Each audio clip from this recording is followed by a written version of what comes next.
Pois é, pessoal, o governo Lula literalmente foi humilhado pela União Brasil. A situação do Lula tá tão feia, mas tão feia, que o Paraná Pesquisa soltou uma publicação ontem dizendo que o Lula, há 20 meses, só cai e o Bolsonaro só sobe.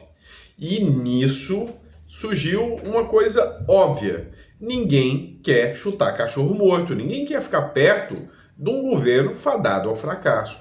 E aí, o União Brasil causou o que a gente pode chamar de maior humilhação no governo Lula. A gente vai falar sobre isso aqui com vocês. Outro ponto que a gente vai falar também, ainda nesse editorial, é a fala do ministro Luiz Fux, que jogou por terra, de todas as formas, as narrativas do STF. Segundo as falas do ministro Luiz Fux, dá a entender que os processos que estão correndo lá no Supremo devem ser todos anulados, porque não tem um requisito básico: competência. O mesmo argumento, a mesma narrativa que foi utilizada pelo Lula para tirar os processos de Curitiba e derrubar todos os processos. Só que vamos ser sinceros aqui. Lá eram processos grandes e graves de corrupção. Aqui é sobre um golpe que ninguém nunca viu, né? É bem diferente a história entre um e outros. E aí, um vazamento para a Rede Globo de um ministro do Supremo Tribunal Federal, feito para Eliane Cantanhede, gerou muita estranheza há alguns meses atrás. Ontem soube-se a verdade. Afinal, quem é o ministro do STF que vaza informações para a imprensa lá da Globo? Será que a gente pode adivinhar quem é?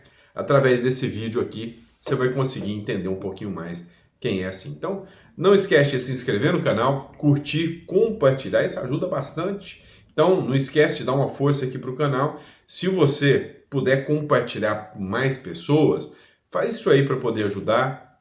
Muita gente reclamando que não está recebendo a notificação dos vídeos, tem que entrar, pesquisar. Então, faz isso aí, tá? Entra aí, pesquisa o nome e manda para um amigo e fala: ó, segue aqui, esse canal é conservador, esse aqui é dos nossos, tá bom? Mas bora começar? Vamos lá? Pessoal, primeira matéria que eu trago para vocês é uma matéria do jornal Metrópolis, tá? Você já ouviu falar do Pedro Lucas, né? Pedro Lucas, deputado federal do União Brasil. Ele, de certa forma, humilhou o governo Lula, e não só ele, né? O União todo já deu a letra, né? Já deu o sinal: Lula, acabou. Nosso relacionamento acabou. Foi bom enquanto durou, mas eu não quero mais você. Pois é. Matéria do Metrópolis. Pedro Lucas, do União Brasil, recusa convite de Lula para ser ministro. O deputado federal Pedro Lucas, do União Brasil, declinou nesta terça-feira o convite para assumir o Ministério das Comunicações. O cargo está vago desde 9 de abril, quando Juscelino Filho pediu demissão. E adivinha por que ele pediu demissão? Um monte de escândalo de corrupção. Ora, quem imaginaria escândalo de corrupção no governo Lula? Você já parou para pensar que isso poderia acontecer?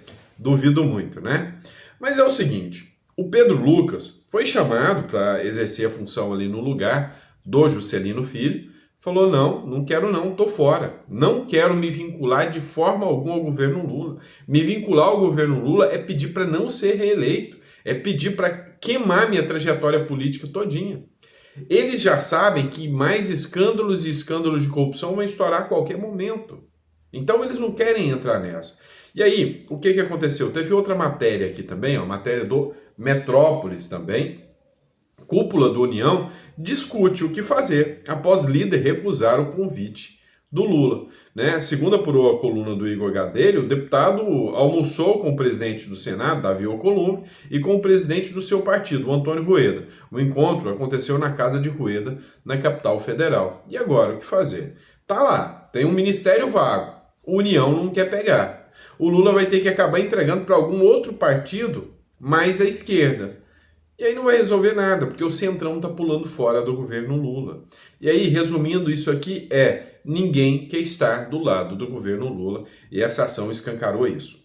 Teve uma matéria publicada no UOL, o título dela foi: a vergonha geral da República, ou o mico geral da República, alguma coisa assim. Aquelas coisas lacradoras de esquerda, sabe?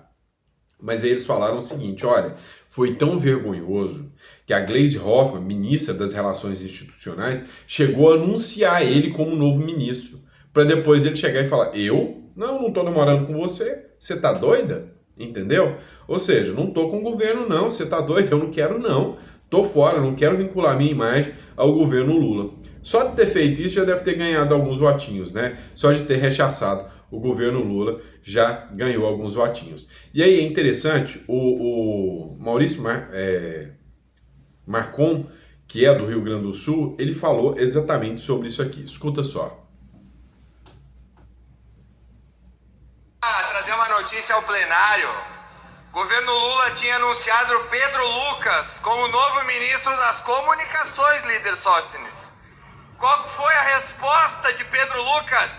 Eu fora dessa barca furada. Você mandou.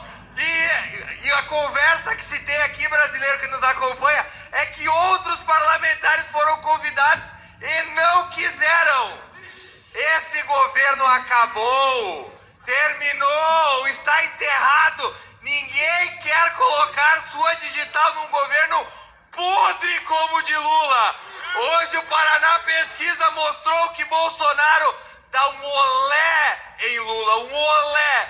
Então parabéns ao colega Pedro Lucas, que fez uma ótima escolha, permanecendo aqui na Câmara dos Deputados. Fora Lula! Como oriento... E aí, qual o seu posicionamento sobre isso? Deixa no comentário que eu quero saber, tá? Mas vamos lá, pessoal. Olha, talvez um dos pontos mais emblemáticos do julgamento que aconteceu ontem foi a fala do ministro Luiz Fux. O ministro Luiz Fux vem levantando aquilo que todo jurista sensato vem dizendo. Não há competência do STF para julgar o Bolsonaro e as demais pessoas que eles acusam ali fazer parte de um suposto plano de golpe, de uma minuta de golpe. Não faz o menor sentido. Afinal, ninguém ali tem foro privilegiado. O Supremo Tribunal Federal está jogando a Constituição fora e criando novas regras de competência. Chegaram ao disparate do ministro Alexandre de Moraes dizer que quem decide se é competência ou não do STF é o próprio STF, ou seja, acabou de criar, sem que exista isso na Constituição, a competência universal. Ou seja, se eu quiser julgar a faxineira lá da casa de um ministro porque eu acho que ela não limpou a casa direito, ela vai ser julgada no STF. Entenderam? Ou seja, o STF agora tem competência universal. Se ele não gostar do que você falou, meu amigo, tá na mira. Pois é. Mas é o seguinte, o Luiz Fux foi muito sensato ao dizer o seguinte, o STF não deveria julgar Bolsonaro. Vem mostrando cada vez mais o ministro Luiz Fux que ele tá, desalinhando com os demais ministros do STF. Ele já sentiu a pressão e falou, olha, mais cedo ou mais tarde a casa vai cair aqui. Mais cedo ou mais tarde vai vir alguma coisa para cima da gente, ou o Congresso vai se revoltar, ou vai ter alguma ação aí de retaliação norte-americana, como a lei Magnitsky, né? Ou alguma ação norte-americana tentando fazer investigações aí sobre as decisões do Supremo Tribunal Federal que violam a liberdade de expressão. Isso pode acontecer. E o ministro Luiz Fux, pelo que eu vi, está sendo o primeiro a pular do barco chamado STF. Acompanha aqui comigo. Presidente, eu queria mais uma vez pedir vênia, eminente maioria já formada, e também o ministro Dino não estava ainda no Supremo Tribunal Federal, nem Vossa Excelência, né? Eu, na qualidade de presidente, a primeira emenda regimental, talvez a única que eu tenha conseguido, que ocorreram incidentes que eu não consegui mais administrar com tranquilidade, foi a época do lockdown e mais outros fatos, incidentes. Ali eu estabeleci que, e foi aprovado por unanimidade, que a competência para o julgamento das ações penais de autoridades deveria ser efetivamente o plenário, porque o Supremo Tribunal Federal é um órgão muito pequeno, somos só 11 ministros, a Constituição Federal não fala em todos, e essa foi a razão pela qual se propôs essa modificação. Também essa modificação foi proposta porque havia muita divergência deletéria para a imagem do tribunal entre a primeira turma e a segunda. Havia até umas peças do folclore que diziam que a primeira turma era de uma maneira, a segunda de outra. Por outro lado, o que eu também entendo é que nenhum dos integrantes ocupa mais cargos públicos, mas o que se decidiu em março de 2025, e eu compus a minoria, foi exatamente que eles estão sendo julgados como se ainda exercessem a função pública. Então, se estão sendo julgados como se ainda exercessem a função pública, daí a minha indicação de que a competência deveria ser do plenário. Então, em primeiro lugar, entendi que eles não exercem função pública, deveria ser a justiça comum. Mas se eles estão sendo julgados como se ainda exercessem a função pública, a competência deveria ser do plenário. Então, essas razões, não há nenhuma, na minha fundamentação, não há nenhuma menção a uma violação ao princípio do juízo autoral. Era só essa questão, digamos assim, de procedimental mesmo do tribunal. Então, fico vencido ainda. Mas vamos lá. O que vocês têm que entender é que o Luiz Fux reforçou a incompetência do Supremo Tribunal Federal para julgar a denúncia do suposto golpe. Ele é voto vencido, mas entendam, o que o ministro Luiz Fux ele quis fazer aqui? Ele quis deixar aqui o seu voto de divergência, ou seja, ele quis mostrar que ele é contrário. O que dá para abrir depois um questionamento em cima desses processos aqui. Olha, se o Brasil fosse um país sério, esse processo já não estava nem seguindo. Mas, se algum dia regressa à normalidade, todas essas pessoas aqui terão os processos anulados, serão revistos e vão receber aí indenizações milionárias e o pior, pago do nosso bolso. Pago no nosso bolso por erro deles, né? Então quem deveria pagar era eles, mas somos nós que ainda vamos ter que pagar indenizações milionárias, porque isso que está acontecendo aqui é uma aberração jurídica, não tenha dúvidas disso, tá? Não tenha dúvidas disso, né? São decisões teratológicas, ou seja, decisões monstruosas que estão acontecendo sem observância do devido processo legal, nem nada nesse sentido, tá bom? Vamos lá. Outra matéria. Ministro Alexandre de Moraes recebeu muitas críticas, né? Mas olha só. Moraes sobre a anistia para golpistas. Abre aspas. Se fosse na sua casa, você pediria? Ou seja, o ministro Alexandre de Moraes questionou aqui, peraí, se fosse alguém invadindo a sua casa, você ia pedir anistia para esses caras? Primeiro, tá mais para a casa de mãe Joana do que a casa deles. Eles são servidores públicos e lá não é casa deles. Tá? Vamos deixar muito claro isso aqui. Vamos entender de uma vez por todas que esses argumentos aqui são rasos demais. Ora, bolas, o que aconteceu aqui foi depredação de patrimônio público, sim, tá? Agora, falar em golpe de Estado, falar que, olha, essas pessoas aqui tinham o poder de tomar o poder, né? Peraí. Aí também já é querer demais. O ministro Alexandre de Moraes, do STF, fez duras críticas ao projeto que tenta anistiar os envolvidos nos ataques do 8 de janeiro. Opa, o que tem a ver uma coisa com a outra? Decisão política sendo discutida num tribunal. Já começa o erro aqui. Isso aqui não é lugar de fala do ministro Alexandre de Moraes, até porque ele é proibido por lei. Tá? O ministro Alexandre de Moraes não pode se pronunciar antecipadamente num processo que ele vai julgar lá no futuro. Pode cair para ele. Então já é proibido por lei. Ele comparou a invasão aos 3 poderes a uma invasão dentro da sua própria casa, né? Eles literalmente acham que o STF é a casa deles, né? Abre aspas, você pediria anistia a quem destruiu a casa com bombas? Né? Assim, argumentos a gente já viu que fáceis demais de rebater. E aí isso relembrou um caso, né, meio que emblemático. Lembra que tinha alguém que passava informações lá para os blogueiros da Globo, que liam informações ao vivo? parece que nasceu uma suspeita a partir do julgamento do processo aí sobre suposto golpe. Dá uma olhada. Me sugeriu uma pergunta, para eu fazer uma pergunta para os parlamentares que defendem essa anistia. E a pergunta que ele me sugeriu é o seguinte: se invadissem a sua casa, jogassem rojões, paus e barras de ferro em seus funcionários. Se um grupo armado organizado ingressasse na sua casa, destruísse tudo, Destruíssem os seus móveis e quisessem que o vizinho tomasse o poder, mas com a finalidade de fazer o seu vizinho mandar na sua casa, ou seja, e passasse a comandar a sua família e sua residência. de afastar você e a sua família do comando da sua casa. Você pediria anistia? Você pediria anistia para essas pessoas? Esse ministro me sugeriu uma pergunta. E aí eu te pergunto, será que a gente já sabe quem é que está mandando informações para a Globo, né, sobre os processos que acontecem no STF, conversando com a jornalista aqui, Eliane Cantanhede? Será que a gente já descobriu? Acho que não, tem nada a ver, né? Acho que não. Mas olha só, teve resposta, tá?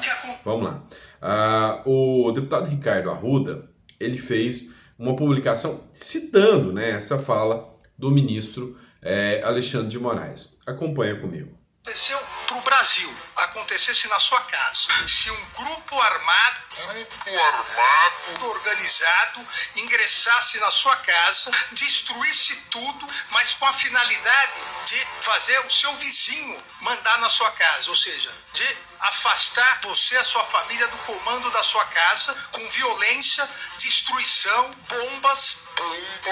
Você pediria anistia para essas pessoas? Eu vou responder a sua pergunta, Alexandre Moraes, lhe fazendo uma outra pergunta.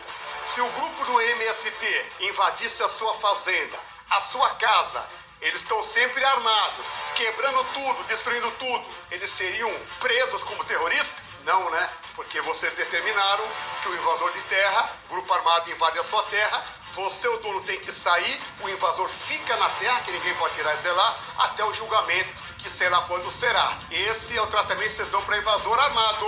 Agora, se fosse na minha casa, vagabundo entrou e ia levar tiro. Se eu não estivesse lá, as câmeras iam filmar e a gente ia prender os bandidos. Nós não íamos apagar as câmeras como vocês fizeram no dia 8. E também, se tivesse algum funcionário na minha casa, ninguém ia abrir a porta para eles entrarem e dar aguinha, como o G. Dias fez. E vocês não fizeram nada com o G. Dias. Então, vocês não têm moral para falar isso aí, não tem moral para fazer uma pergunta dessa. Vocês estão desmoralizados perante o mundo e o Brasil. Ninguém acredita em vocês. A primeira turma da Suprema Corte é uma vergonha. Por um ministro da Suprema Corte, realmente é ridículo essa comparação que você fez. A população não acredita em uma sequer palavra que você fala. Por favor, tenha vergonha na cara, respeite o povo brasileiro e respeite a Constituição Federal, que é o seu papel. Se o que aconteceu... Recado tá dado, né? Vocês viram aí o que o Ricardo Arruda, deputado federal, falou. E assim, comparação esdrúxula mesmo. Literalmente, a comparação não faz sentido. Tudo que aconteceu é muito estranho. Como, por exemplo, por que o G. Dias não está sendo parte desse inquérito? G. Dias era o ministro do GSI, né, que era o Gabinete de Segurança Institucional. Ele estava lá dentro. O que ele estava fazendo lá dentro no dia 8 de janeiro? Ele sabia que aconteceria alguma coisa, ofereceu água para os manifestantes lá, passeou com eles lá dentro e as câmeras de segurança sumiram depois. É esquisito ou não é? Cá entre nós, né? É esquisito demais. Mas eu quero pegar aqui um gancho de uma fala de um advogado, o Eugênio Aragão, jurista excepcional. Durante a defesa ali, né, dos indiciados, ele escreveu o seguinte, né? Ele disse o seguinte, matéria do Poder 360. Ter preferência política não é crime, diz defesa de Marília Alencar. O advogado Eugênio Aragão defende que a delegada exerceu suas funções e colaborou com as autoridades. O advogado Eugênio Aragão, que representa a defesa da delegada da PF, que está sendo indiciada, né? E ex-subsecretária de Inteligência da Secretaria de Segurança Pública, a Marília Ferreira de Alencar, disse ao STF, nessa terça-feira, que ter preferência política não é crime. Crime é o que se faz com a preferência política. Durante a sustentação oral, o advogado defendeu que os posicionamentos pessoais da delegada nunca interferiram em suas atribuições e que Marília apenas cumpria suas funções do cargo. A gente vê juízes dizendo altas atrocidades contra a direita, contra o Bolsonaro, né, e contra as figuras de direita. Altas atrocidades. Mas nada acontece. Agora, essa semana um desembargador foi afastado pelo CNJ porque ele disse que preferiu o Bolsonaro ao Lula. E aí também, né, ele chamou o Lula de... chamou o Lula de uma coisa aí que você sabe o que é, né? E aí acabou, né, sendo afastado, um desembargador. Será que se o posicionamento jurídico dele, ou político dele, né? Porque hoje já se mistura jurídico e político, para mim, tudo a mesma coisa, né? Tá se misturando tudo. A grande questão é, e aí? Nessa situação, né? Será que se fosse esquerda, se ele estivesse falando, não, eu prefiro muito mais o Lula do que o Bolsonaro, será que ele estaria sendo afastado? Pois é, você já sabe a resposta é não, tá? A resposta é não. E aí, enfim, assim caminha, né, a humanidade, assim caminha a brasilidade aqui. Sabe, um lado político é perseguido, isso é fato. O outro lado político é protegido, isso é fato. É só você observar, né, as decisões que vêm sendo tomadas, mesmo dentro da Câmara dos Deputados, mesmo dentro do STF. Você vê aí deputados sendo indiciados por fala, mesmo a Constituição falando que eles são invioláveis por suas palavras e votos. É o que se tornou o Brasil de hoje, tá bom? E é isso, pessoal. Espero que vocês tenham gostado do nosso editorial. Um grande abraço a vocês. A gente volta daqui a pouquinho com mais conteúdo para vocês. Grande abraço e até a próxima.